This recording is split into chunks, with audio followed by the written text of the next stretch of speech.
Vas-y.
Alors, combien de moteurs tu as là?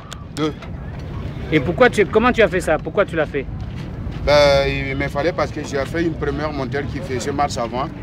Mais si, logiquement, une voiture ne peut pas marcher tout le temps avant sans reculer, ben, c'est pourquoi j'ai pensé pour mettre le marche ailleurs. Et vous croyez que c'est une technologie qui inspire d'autres gens ici? Ben, et même vous, pourquoi pas? Même si ça ne portait pas l'honneur de l'Afrique ou Burkina Faso, ils n'allaient pas le créer. Et je me suis dit qu'à un moment donné, il faut donner le cerveau pour montrer aux Blancs que nous aussi, on est d'origine à notre Afrique, malgré qu'on est pauvre. Il ne faut jamais confondre un pauvre et un malheureux. On n'est pas malheureux, on est pauvre, on n'a pas de matériel, sinon on est riche, on est riche, on a des héros, on a des diamants dans nos têtes africaines. Voilà. Et combien de temps ça vous a pris pour faire une moto comme ça? J'ai pris 2 ans de théorie, 2 ans pour faire la recherche, je mets dans ma tête, et j'ai pris 1 mois pour faire le montage. Et explique-nous en 2 mots, c'est constitué de quoi cette moto? C'est une voiture ou c'est une moto? Ben, moi, l'idée, c'est une voiture. Parce que je pense que même ceux-là qui ont commencé voiture des anglophones, ça a été tout petit comme ça. Et quand je l'avais fini, un monsieur m'a fait savoir que l'Angleterre a fait leur première voiture pareil comme ça et ça faisait 16 km/h. De nos jours, pour moi, je l'ai fait, ça fait 9 vitesses et ça me fait 120 km/h. Et voilà, et ça... C'est comme ça. Pour moi, l'idée, c'est pour ouvrir une passe à la jeunesse africaine pour qu'ils sachent que tout est possible quand on veut. On ne va pas se courager le bras pour s'asseoir, pour que le blanc il fabrique là-bas pour nous taxer sur nous. Aussi, on va essayer de fabriquer des choses qu'on fait. Même si on ne va pas le vendre, on va le montrer de quoi on est capable. Merci. Et pourquoi ces drapeaux-là? Ben justement, ces drapeaux, c'est à l'occasion de 40e anniversaire de FESPACO. Depuis 2003, FESPACO me connaît, j'expose tout le temps dans le jardin. Et cette année, Irène Tanzambedo, qui avait pris la responsabilité de balai d'ouverture et clographe, il m'a appelé en disant que ouais, ta voiture est super bonne pour faire l'ouverture. Et voilà, on va mettre les 12 pays qui ont déjà porté étalon Yenenga à travers le cinéma. On va mettre tous les drapeaux de 12 pays là dans ta voiture et tu vas défiler pour montrer aux gens de quoi le cinéma peut remporter à l'Afrique. Tu enlèves ta casquette et tu me dis ton nom et... Mon nom c'est Sahab Kwanda, ici burkinabé. On m'appelle le roi de la récup et l'ambassadeur des poubelles. Et j'ai défini, rien ne se perd, surtout l'Afrique ne se perd jamais. Merci beaucoup. C'est ça. Et toi, ton nom c'est qui? Eric Kabera. Eric Kabera du Rwanda. Ah ouais, enchanté. Enchanté. Hein? Ouais, vive l'Afrique. Vive l'Afrique. Bon, vive tout le pays. Okay. Un homme, c'est ça. Merci.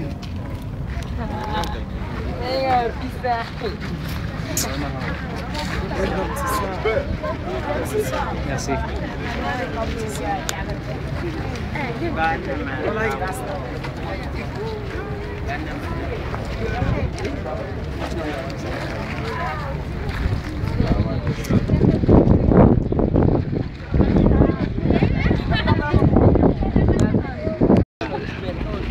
The sun is not great.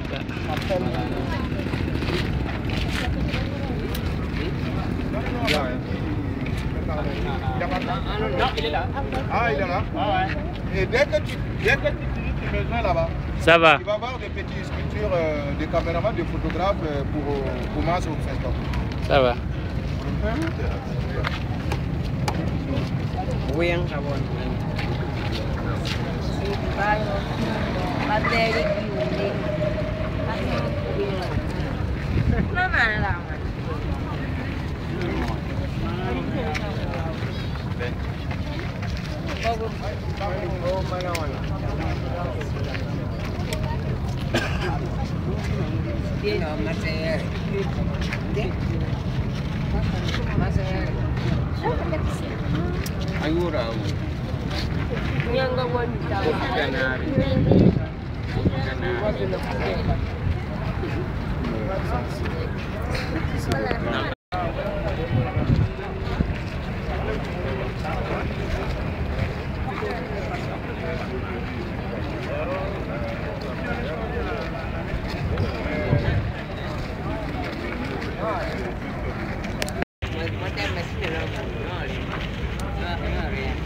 Attendez, il y a quelque chose qui manque. Attends, tu m'excuses. Alors c'est quoi ça ici? Là.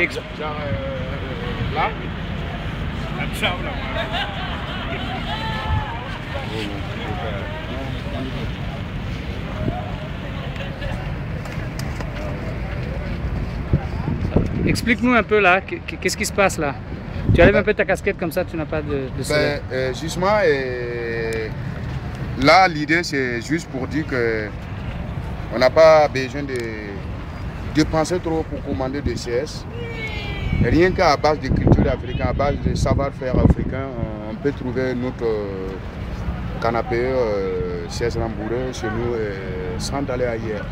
Et c'est fait en quoi? Tu veux bien nous expliquer ça? Oui, justement, c'est fait toujours à base de la récupération qui est en commun l'environnement en Afrique.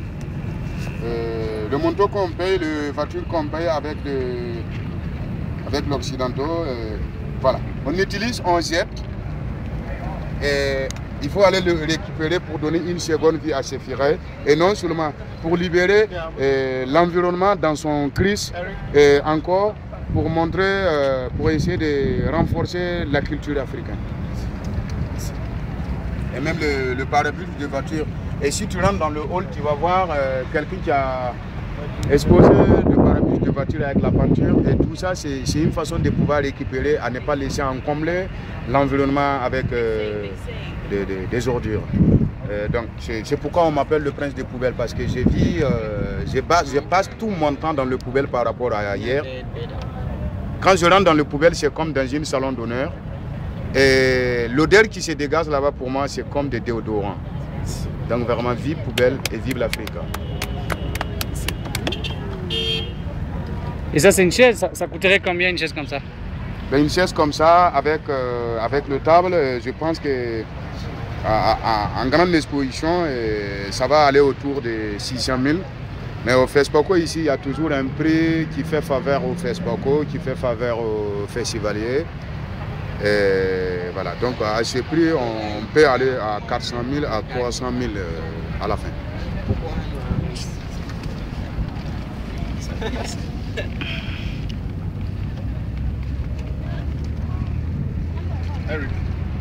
You gotta go?